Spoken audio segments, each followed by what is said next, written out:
a crime investigator turned a paranormal investigator. We'll talk about it today on the Paranormal Podcast.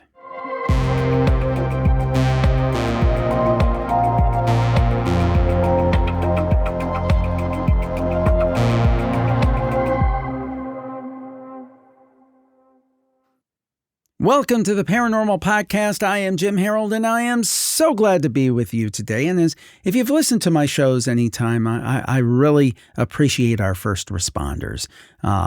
Police, fire, emergency personnel, paramedics. I just think they do so much for us, and they're unsung heroes. So I always like to talk to people in that line of work. And it's even doubly more interesting when they're into the paranormal in a big way. And that man you're seeing right there I'm talking about Lawrence Lawson. And he is a veteran law enforcement professional with more than 40 years of experience in criminal investigations, training, security, and higher education. His interest in the paranormal began in 1980 after witnessing a full-bodied apparition while working as a correctional officer in Miami. He later became a recognized authority on cult and occult-related crime investigations, and in 2011 founded the Florida Bureau of Paranormal Investigation. Larry is also the author of this book right here, Haunted Indian River County, and he is the host of Paranormal Stakeout Radio TV, and we're so glad to have him with us today. Larry Lawson, thank you for joining us. Welcome to the Paranormal Podcast. Thanks for having me on, Jim. I'm really grateful to be here. Well, we're grateful to have you. Now, let me ask you this one. In that bio, the sentence that jumped out at me is the one about 1980 in Miami that kind of set you down this road. Can you tell us what happened? Sure. I just gotten my start in the law enforcement field. But I was just 20 years old. Kid from Ohio. I'd moved to go to college down in Miami and got into my law enforcement career. And I'd been on the job maybe 3 or 4 months, maybe 6. I don't think it was even 6 months. And what would happen is when they were short on the floors, the Dade County Jail in Miami, the one that I worked in, I don't even know if it's still there, but it was 10 stories tall. So it was a rather large facility. And the rookies would all be down at what we called Team 1 downstairs. And if they were short on the floors, they would send us up to, make sure we had proper staffing. Well, I got sent up to the 4th floor this one particular night. And like I said, I was brand new, so everything was still really exciting and new to me. And I was sitting in the control booth. And the control booth, if you can envision it, is it's a glass armor type of a cupola. And there's a lobby in front of me, a elevator. Then there were 3 wings that you could see down with the barred gate on them. And at the end of each wing was another barred gate or door, and that led to the catwalk that went around the outside. And we had to constantly, we'd have to go down every half hour or so, go down each cell block in the front, and then somebody would have to go around the outside to look in, just as a security measure. Now, the interesting thing about this 4th floor was it was where the folks that were on suicide watch or had other emotional mental health issues were on. So it was rather an active place as far as the folks that we had there. Well, I'm sitting there at the control booth and I'm staring at the lobby in the center wing, almost right in front of me. And I see a figure walk past the gate, right to left. In uniform, appeared to be in uniform, nothing see-through, nothing wispy about it. Looked like a person. I immediately thought it was the lieutenant. It had come up to catch us maybe sleeping or whatever. I don't know. Now, the only 2 ways you could get up to the floor was the elevator that was right in front of me or the stairwell that was attached to the control booth in the back that went right to the catwalk. So I see this figure walk by and I said, guys, LT's on the catwalk. Get out there. And they shut out the back end of the booth. One went right, one went left, and they came all the way around, came back to the control booth and walked in about the same time and said, Lawson, there's nobody out there. I'm telling you what I saw. I just saw him. I wasn't sleepy. I wasn't even that long into the shift this happened. And they both looked at me and said, this place is haunted. That stuff happens all the time. Now, an interesting side note, and I'm not going to try to explain what happened. I'm not even going to say it wasn't somebody didn't play a joke. I don't know what happened, but the cell block right in front of me was the suicide watch block. And this is back in 1980, so things were a lot different then, but they were not allowed to have sheets in their cells. Sure. Because they would use it to harm themselves. So I had done the last check down the walkways, had signed the sheets that I did it, and I did the next one. Walked down there in front of one of these cells. Now, this is the center block that I'd seen the finger go by. I found nicely neat, nicely folded bed sheet right in front of a cell. Picked it up. I said, what's going on with this, guys? We didn't put it there, and you were the one you've been the one down there the last 2 times. We didn't do it. And it's true, I was the last one down there the last couple times. But they said that's interesting because that cell was the last time somebody hung themselves with a bed sheet was that cell. Oh, take man. Take that for whatever it's worth. Did somehow they play a prank on me? I don't know. But I'll tell you what they didn't do is they didn't play a prank on what I saw down at the end of on the catwalk. No question about that. So that was my first experience. So from that, did you immediately say, because I mean, let's face it, in terms of paranormal investigation, it's really come in vogue in the last 15, 20 years with all the TV shows, I kind of equate it, I'm not a paranormal investigator but I respect paranormal investigators, but I think sometimes it's kind of become like, bowling used to be, you would have a bowling team and you have bowling shirts and kind of things. I kind of feel like it's like, or the other thing I think not you, but there's a contingent of people who say, and not so much now because it doesn't exist anymore, but let's have a paranormal team so we can get a TV show, that kind of thing. I think my gosh, that was definitely an issue. Yeah, I think that was a thing. But that's not where you were coming from because that wasn't a thing back then. So how did you make that jump from I've seen this weird thing to I'm gonna start investigating this stuff, which was pretty uncommon, I think, in 1980. It was, and I didn't even start really investigating it to that level at that point.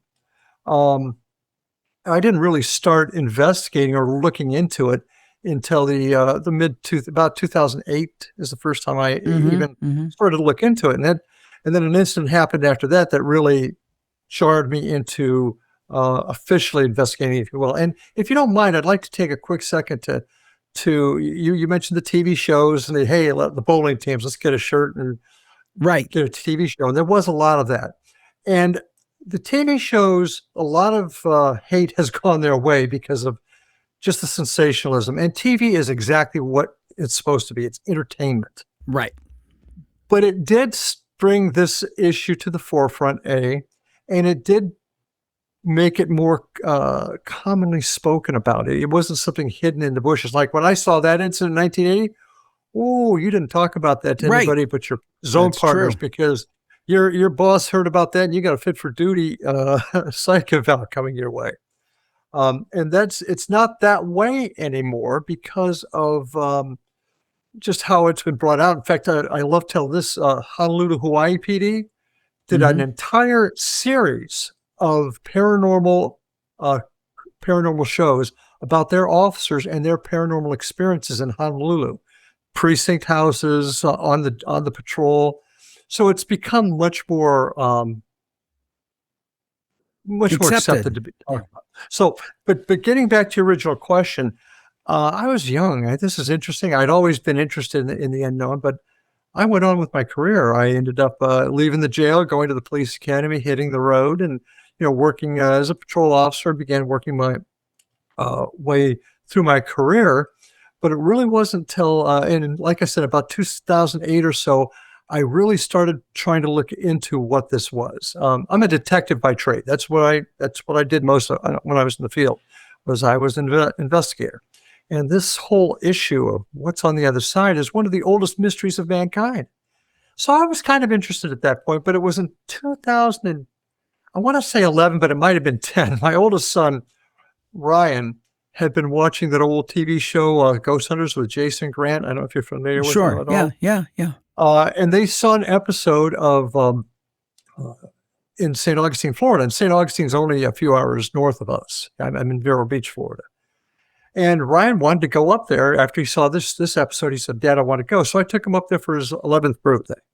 And we went to what they call it the Dark of the Moon tour in the old lighthouse in St. Augustine. And we got in there and took the tour. He had a great time. He said, Dad, can we do it again? I said, oh, sure. We're not driving all the way back to Vero tonight. We've got a hotel.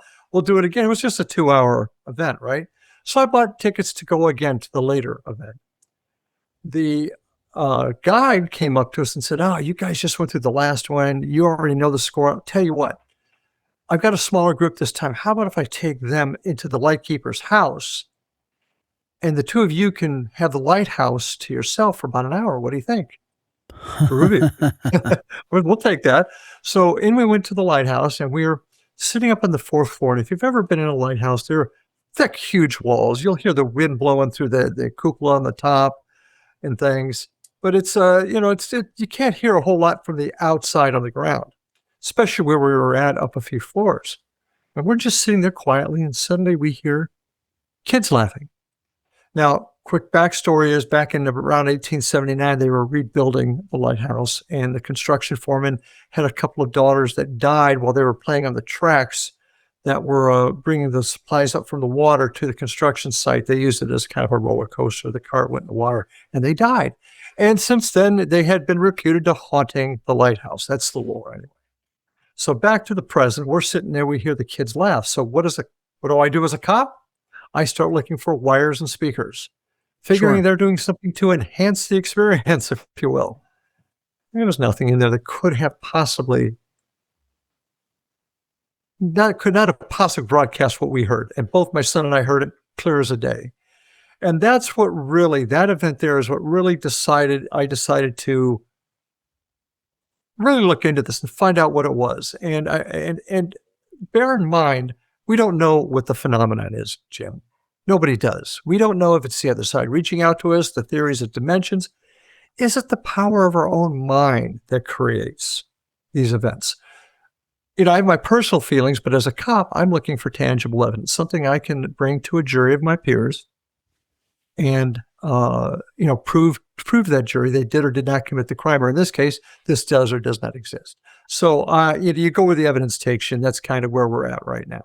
So it's right. That's what really got me on the track to formally investigate.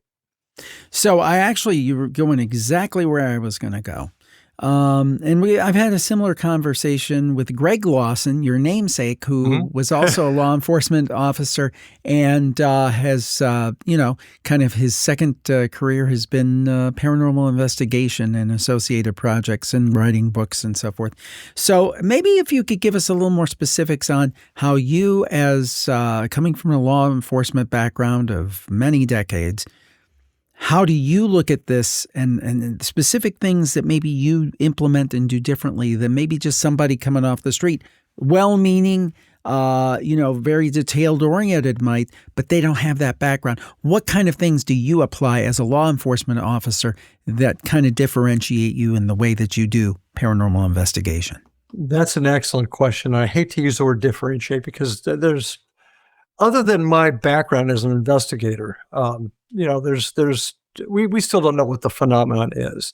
A lot of teams you'll see out there, what I like to call paranormal thrill seekers. And there's no problem with that. I mean, why do people jump out of an airplane, perfectly good airplane, for a thrill, right? They jump. I wouldn't do it, but people do it for a thrill. Well, people got into this field to do it for a thrill too. So you've got that half, then you've got the other half that are really trying to research and find out what the phenomenon is. So keeping that in mind, of course, I'd like to think that we'll have more of that, the researcher type. So that causes you to have a little bit more structure. And that's what our team does. I've got other cops and retired firefighters on my team, and we're used to that type of structure. So we have a protocol that we start with in each investigation.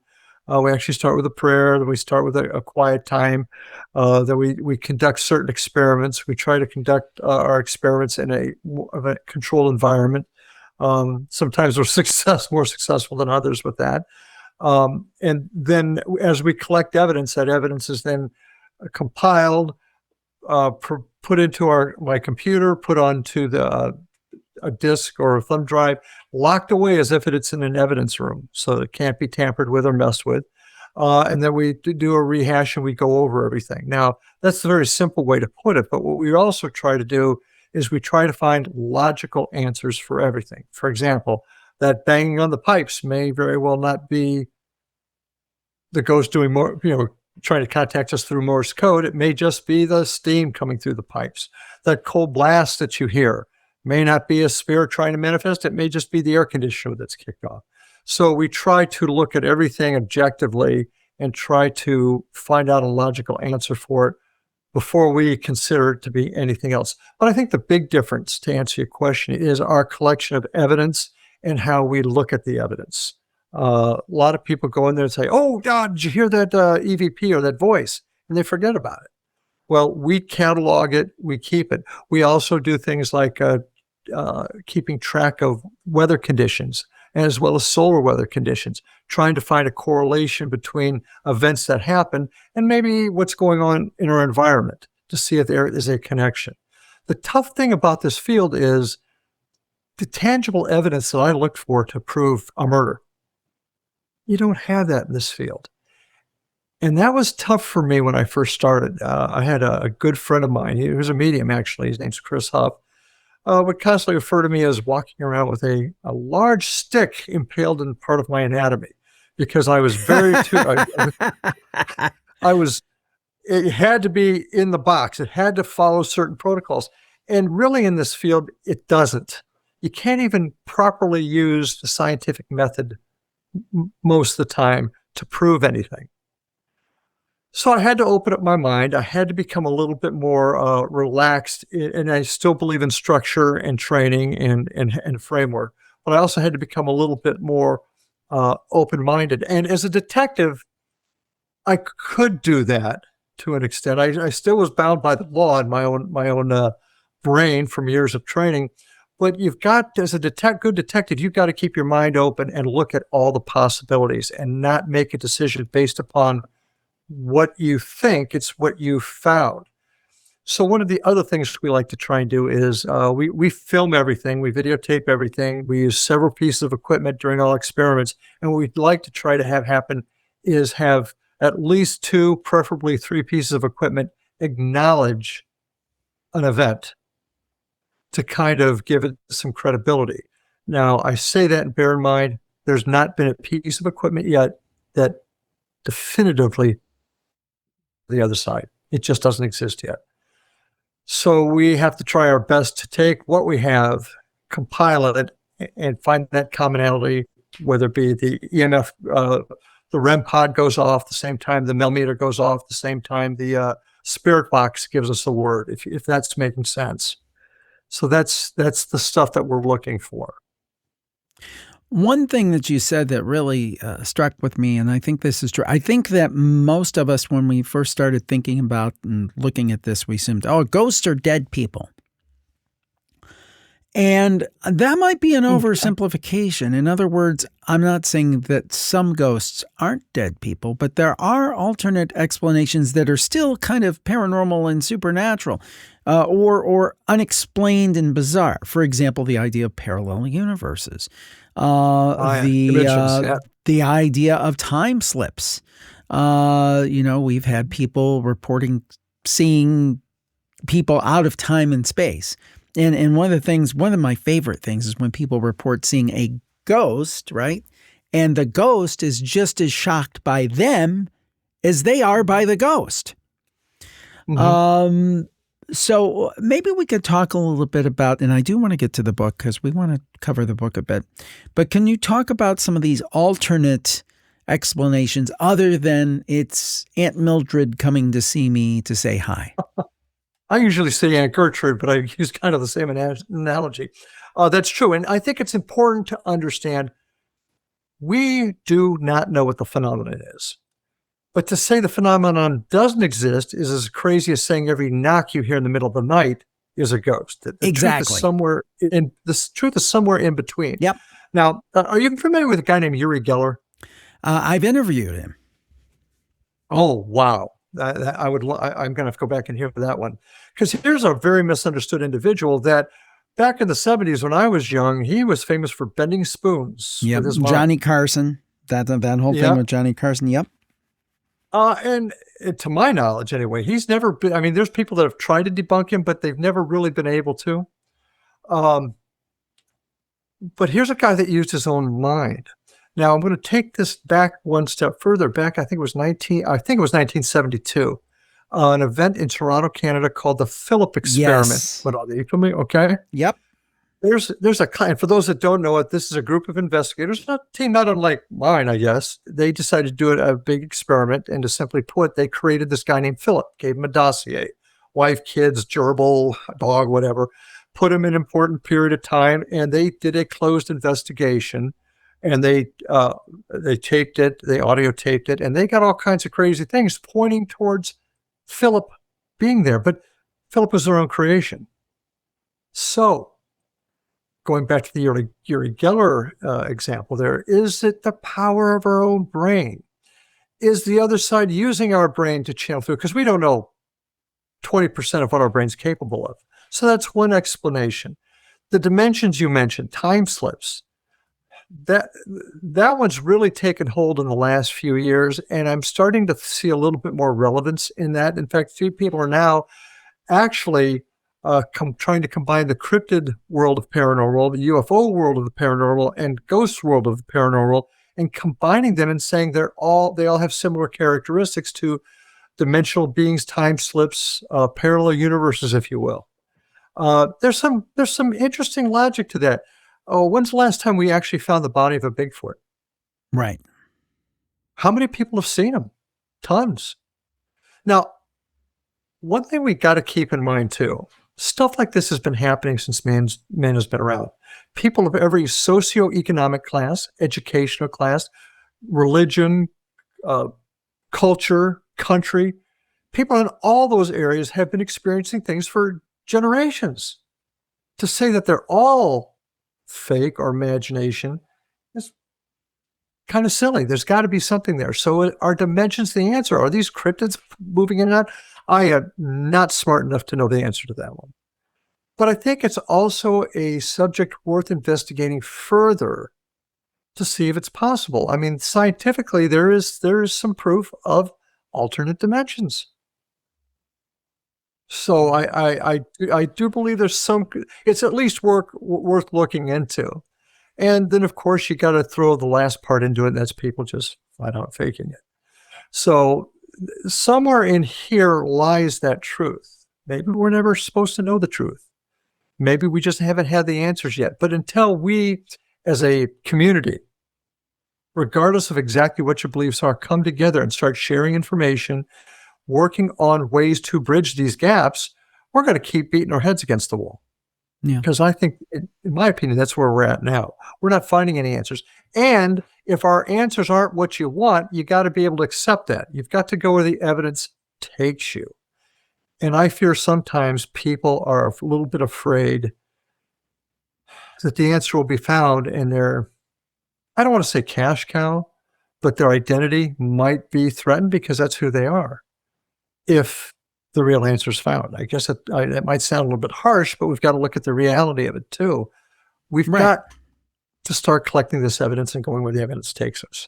No, I think that's fair. It's kind of what you see in academia, people pushing one line of research because they've worked on it their whole career. And then when evidence comes up in the contrary, saying, well, maybe this is not the right way of thinking, that they get very territorial. It's like, no, this is the right way because their whole career has been built on it. So I think in almost any pursuit, speaking of scientists, I just very recently interviewed a scientist, a psychologist, a PhD, and she was great. And she's admittedly a skeptic. But she was kind and she said, hey, there's some things we don't understand and we don't have ways to explain it. But then she proceeded to, we would talk about a particular area of the paranormal. And she said, well, the mind could be doing this. The mind could be doing that. And the point I made to her my feeling is that, look, both things can be true at the same time. Sometimes maybe we are hallucinating. Maybe sometimes with an EMF meter, maybe it's just bad electrical that's being picked up. I can totally say that.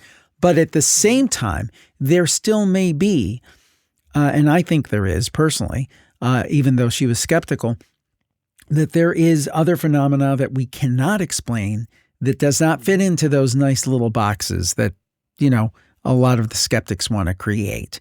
So I think both things can be true at the same time. And I applaud you for having the intellectual honesty to talk about that. Well, and the people that are so skeptical that they can't open their minds to see the other possibilities, there is, I don't want to use the word dangerous because that's really not fair, but there is, I disagree with them as much as I disagree with that everybody that sees an orb in a picture is a ghost. Yes. But you can't deny, Jim, you can't deny that, as I said, people from every class of humanity, not every person, but every class, people in every class have experienced something. To say that all of them are crazy or all of them are imagining it is, as I said, as bad as thinking every knock you hear on the pipe is a ghost. And until we can get both sides together, we need folks in the scientific community to begin to come together with us to find this answer. It isn't going away. Yes, it may not be as popular on media now as it was 15 years ago. We're seeing fewer and fewer shows, but the question is still out there, and the human desire to find answers has not and will not go away. So why not try to come together and not just have a closed mind saying it can't be because, well, let's look at all the possibilities and see if we can't come up with an answer. We don't, as I said, we don't know what the mind does, all that the mind can do. We don't know the full extent of the power of the human brain. But we were talking about scientists. I want to say it's the University of Virginia. I apologize if I got that wrong. But they had a whole section there that did nothing but work with children and past life experiences. Yes, it is the University of Virginia. I interviewed Jim B. Tucker, and before that was Ian Stevenson. Yeah. Before that was Ian Stevenson. And now I think Tucker has retired, and I think somebody else is taking over. But I believe they're continuing that work. And it's amazing work, to your point. Yeah. And once again, there are people that could be faking it. I've one particular favorite story that some people have feel that it's not accurate. Because I'm kind of a World War II historian, I read the book, Soul Survivor. A young man who was a child basically recounted his death as a fighter pilot in the Pacific in the Second World War. Unless the kid was well coached or the book is fabricated, he had some really definitive answers that I know for a fact were accurate. And could they have faked it just to make a book? Look, I've been a cop too long. There is no limit to the depth of the level of human depravity. They'll do all kinds of things. But this book really had a lot of interesting things to it. And I don't think it's been debunked to the point where it's fake. I kind of actually believe the story. But once again, stuff is happening. Right. Why can't the two sides come together and figure out a way to come up with an answer once and for all? And to that, I think it's James Leininger you're talking about. I believe that was his name. Yep. And there's one thing. I think there was an instance where he got together actually with some of the people he served with or something. And it's like, Lenny, you got old. Wasn't there something? Yeah, like that? there was talk about that. His father didn't, according to the book, and I've not interviewed them, so I'm going strictly by that. Didn't believe it at first, but started putting pieces together. And he ended up taking the boy to some of his shipmates, and shared their stories, and the kid knew him. Yeah, that's amazing. Once again, and I say this a lot about the paranormal. It either happened or they're faking it. Right. That's not something you hallucinate. Yeah. So that's why I've said that. Faking it, prove it. I've said that to a caller on my Campfire show, because that's my most popular show where people call in with their experiences. And I said, caller, I don't want you to be offended, but it was a very unique situation and something that either it happened or it didn't. And I said, either you experience the paranormal or you're lying, and I don't believe you're lying. So I mean, there are cases like that. The other thing about Leininger, I have an alternate theory on reincarnation. I'm not saying that it is the explanation. One other possible explanation is these people are being perfectly truthful, but they're not recalling past lives. They're tapping into some universal consciousness, and they're picking up somebody else's life. We don't know. We don't know. And that's the important thing to take away from this. We don't know. And we are creatures, humans are creatures that want to discover, want to find out, want to investigate and get answers. And that's what we're doing, but nobody knows yet. You could be 100% correct with that. And I've talked to people that believe that once we pass on, basically our soul, our being, our consciousness goes into that collective consciousness. So you could be 100% right. Right. And I don't even know if I believe that theory, but it is an alternate theory. Another way to say maybe it's not reincarnation, but it's still just as real. Now, one thing I do know that's real is this, your book, Haunted Indian River County. Tell us about what Indian River County is, and a little bit about its hauntings and why you decided to write a book on it. Sure. Well, Indian River County, the county seat is Vero Beach, and we are in the middle of what is known as the Treasure Coast of Florida. Treasure Coast starts at the end of my county, Indian River County, and goes all the way down to the southern coast where Martin County or Stewart meets or connects with Palm Beach County. And it's called the Treasure Coast because it's the 1715 Spanish treasure fleet that went down in July of 1715. And the ships went down, 12 of them, line abreast, all the way up the coast from Stewart all the way up to Sebastian. It's about a 45-mile or so distance.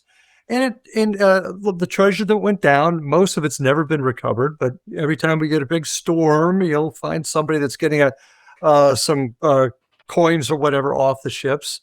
So that's why we're known as the Treasure Coast. We're located about 30 miles south of Cape Canaveral and about 50 miles north of West Palm Beach. So that kind of gives you an idea of where we're at. Wonderful county. I don't mind bragging about it. I was born in Ohio, moved to Florida to go to school, ended up here in Vero Beach, and there's no other place in Florida I'd like to be. It's beautiful. It's idyllic. The Dodgers used to train here, and I'm a baseball fan. So all kinds of great things. How the book all came into play was when I hit my retirement from the state, I was actually the director of the police academy for this region of Florida at that point. Retired, went back to this small town called Fellsmere, and I was their detective for a few years. And the folks there found out about my side gig. At this point, Florida Bureau of Paranormal Investigation had been functioning for a few years. We'd been investigating, and I was out there working, and folks heard about my side gig.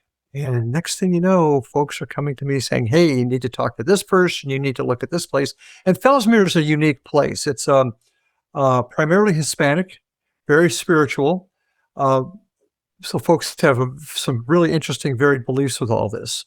But they started talking to me about things that were happening. Certainly, I started doing some interviews, talked to some people, including city officials. These were not just anybody. These were folks that were well-educated, well-known in the business community.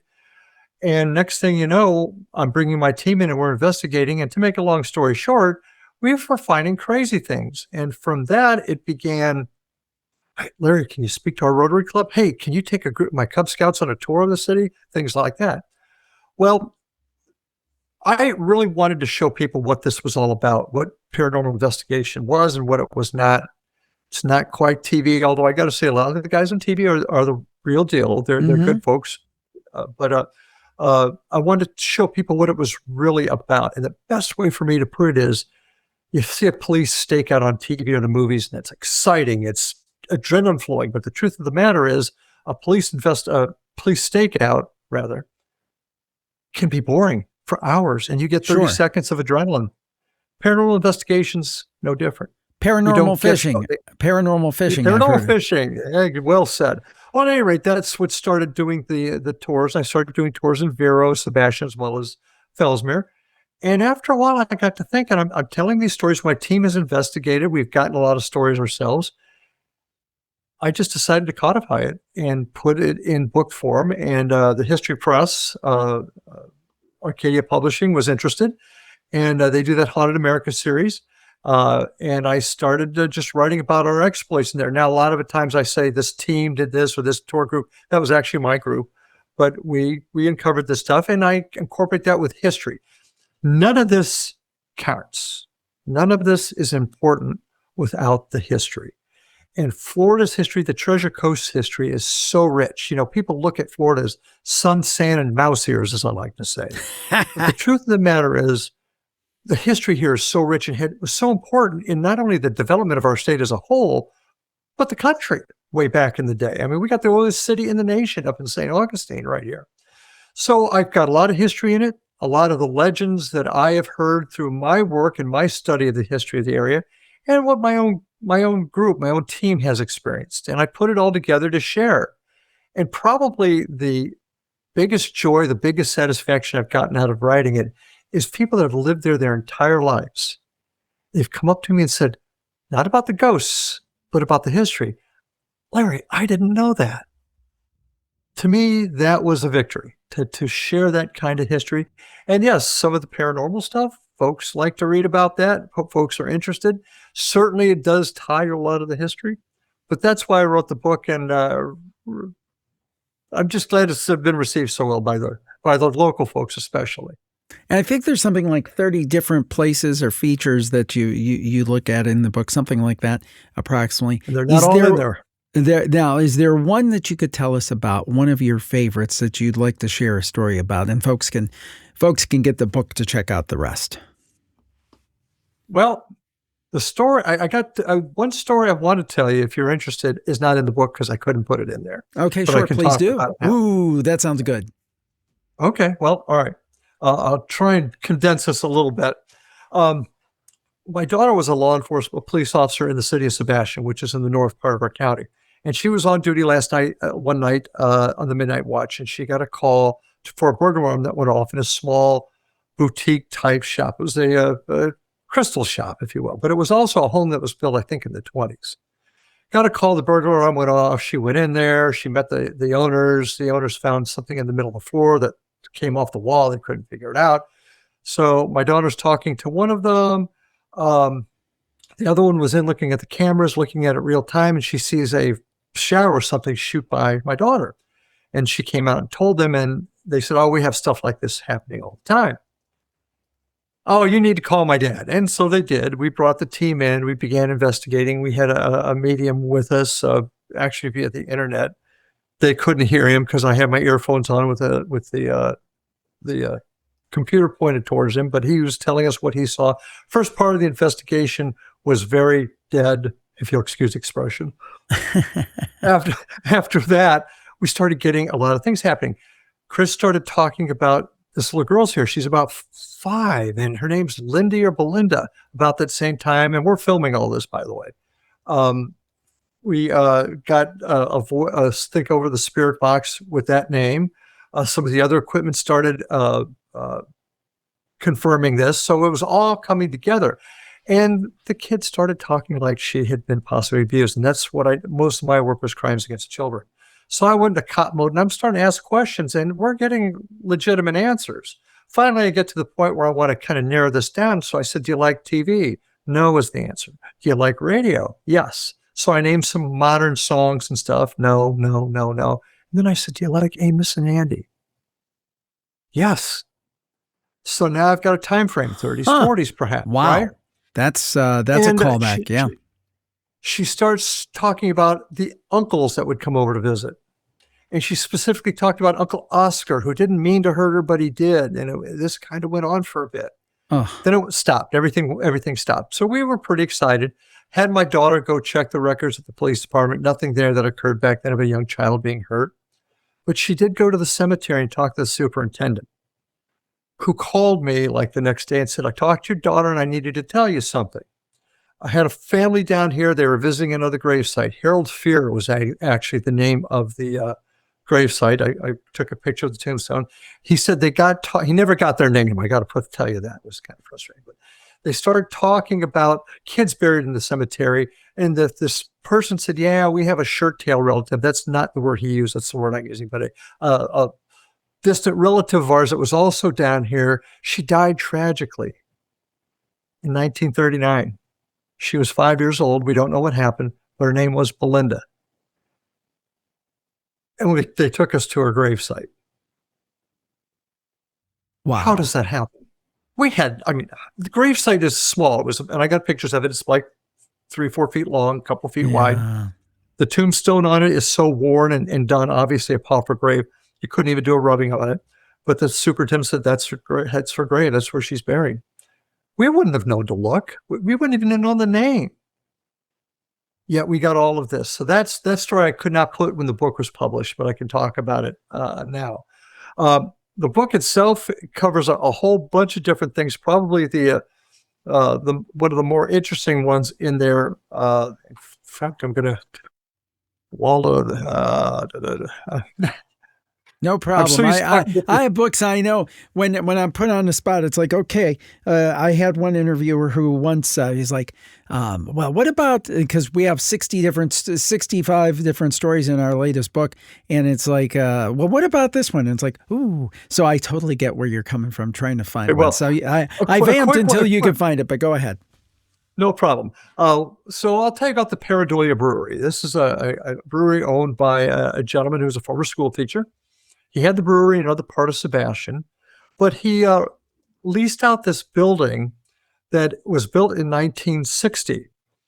And it was the U.S. Post Office when it was built. And oddly enough, there was nothing ever built on that piece of property until they put that post office up in 1960. And in the 80s, it became a hardware store. Then it became a marine hardware store. And then they moved out, and this other gentleman bought it. And Jim bought it and put his Paradolia Brewery in there. He's had some funny things going on in there. He had stuff coming off the walls. He watched as in the brewery room as they were working there. He watched a clipboard just kind of levitate on its own. One day he hears a loud crash of dishes. They think, "Oh my God, did somebody drop something in the kitchen?" Then he realized they hadn't received the dishes yet. They were just beginning to open, so it couldn't be. And there was nothing in there. So he had us come in to investigate. And we did. I brought the guys and gals in, my team in, and they're getting ready to do an experiment in the front part of the brewery. And I'm filming it. I'm videotaping it at this point. And as they're starting, I suddenly hear about 3 or 4 piano notes. Did you guys hear that? No, we didn't hear anything. You didn't hear the piano? No, I'm no musician, but I know what a piano sounds like. No, we didn't hear anything. I said, I know I heard it. And I turned back the recorder, and sure enough, I got 4 or 5 piano notes on the recorder. Now, behind me was a ukulele. I turned around and tested it to see if it sounded. Of course, ukulele doesn't sound like a piano. So we're like, wow, that's, we got these notes. There was nothing there prior to it. Now, we did know that this piece of land, because of where it sat on the bluff, was one of the highest spots on what we call the Indian River. It's the lagoon that goes up and down our part of the coast. And that's where a lot of the traffic was back in the early 1900s, late 1800s. And people sat there and watched for stuff coming down the river to see who was coming. Did they have a tent revival there at some point? Somebody had a piano. We could not figure out what the piano was. And we didn't find anything out until after the book was published. Now, that story's in the book. Yeah. But the epilogue is not. I'm doing a talk to a group. It was a year ago, last Halloween. I was doing a presentation to a large group. And I'm telling them the story. And a lady raises her hand in the front row. And I said, "Yes, ma'am." She goes, I think I know the answer to your question, or where that piano came from. And I said, "Well, please share." And That's the thing. You always got to be open and listening, because you don't know what people are going to tell you. She goes, "Well, you know that the post office had a couple of women postmistresses." I said, "Yeah." Well, she mentioned this postmistress's name, and she said, "I'm from this area, and I know she lived right across the street from the post office. And she was a classical pianist." Coincidence, maybe? I'm not a big believer in coincidence anymore, but interesting story nonetheless. And there's a lot of interesting stories in there. There's the stories of Barbecue Charlie. There's Preacher's Island, where a preacher was seen digging up coins that he supposedly hid on this little island back around 1895. Some kids saw him. They went back, told their parents.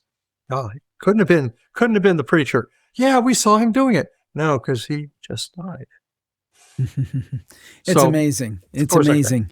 And to your point about coincidence, I have a little saying. I think I coined it, or I've been saying it for 20 years. Too much of a coincidence to be a coincidence. Well said. Well said. That's my favorite. Well, it's been a great time. Lawrence Lawson, the book is Haunted Indian River County, and just a really interesting guy, and hoping to connect him to our friend Greg Lawson. I hope so. I'd like to chat with him. Yeah, similar backgrounds, similar names. Maybe it's too much of a coincidence to be a coincidence. I don't know.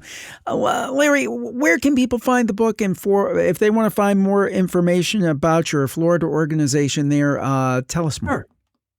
You can go to our Facebook page at Indian River Hauntings, one word, IndianRiverHauntings.com. The Florida Bureau of Paranormal Investigation site is there, as well as Indian River Hauntings, which is my outreach for FBPI. And you can see some of our old investigations. You can catch us on Facebook at Indian River Hauntings or Florida Bureau of Paranormal Investigation. You can also check out our YouTube, the @ Indian River Hauntings 2341. If you'd like to see some of our investigations that we put out there, we just put it out there for informational purposes. That's all. Folks like to take a look at it. The book itself, the best way for folks to get it is on Amazon. You can get it at some of the local bookstores here, but Amazon is probably the best place to get it. And it's, again, Indian River Hauntings, and you can get it through them. Very good. Really enjoyed it. Larry Lawson, everybody check out Haunted Indian River County. Thank you so much, sir. Thank you for your service in law enforcement and your service in paranormal investigation. And I hope we can do it again. I hope so too. Thanks for having me on. And thank you for tuning into the program. Please, if you can, share the show with a friend. That's so important. In this day, we started this July is 21 years ago. Unbelievable. Longest running, as far as I know, the longest running paranormal podcast on the internet.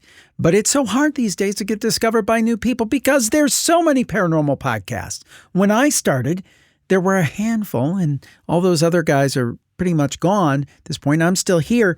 But we want to bring in new people because we plan to do this for years to come. So help us grow by sharing a show with a friend. A great way to do it is YouTube.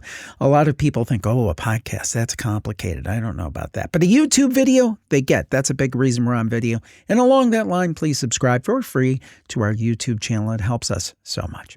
We'll talk to you next time. Have a great week, everybody. Stay safe and stay spooky. Bye-bye.